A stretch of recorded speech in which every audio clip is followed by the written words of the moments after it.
Најнова мета на демонстрантите од така наречената шарена револуција е зградата на Уставниот суд. Вчера беше обоен влезот на највисокиот суд. На зидот на судската зграда испишаа графит "Протестира", а околу влезот на судот закачија балони. Демонстрантите кои ја изфарбаа судската зграда бараа уставните суди да застанат, како што велат, на страната на правдата.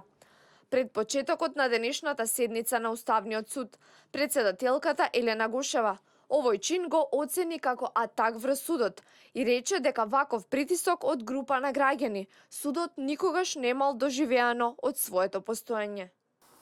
Овој суд во историјата на своето работење никогаш досега нема доживеано во толкава мера и обем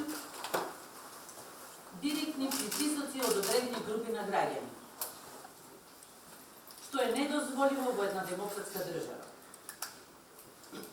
Порачувам и укажувам дека судот ќе продолжи да работи, да ја штити уставноста и законитоста и дека нема да се оствари целта на нивните притисоци кои надвор од однесувањето во едно демократско општество во кое секој протест треба да се остварува без агресија.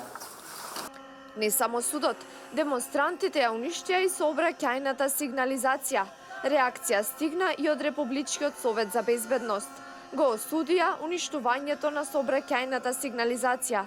Велат, со ова директно се загрозува безбедноста на учесниците во сообраќајот. Апелираме до оние кои што тоа го прават, да покажат чувство на одговорност и чувство на свесност, затоа што граѓаните на Република Македонија тоа може да го платат со својот живот, кој патем може да биде нечие дете, нечиј родител, брат или сестра. Од утрово, интензивно се работи на чистење на бојата, која како свој препознатлив знак зад себе ја остави шарената револуција.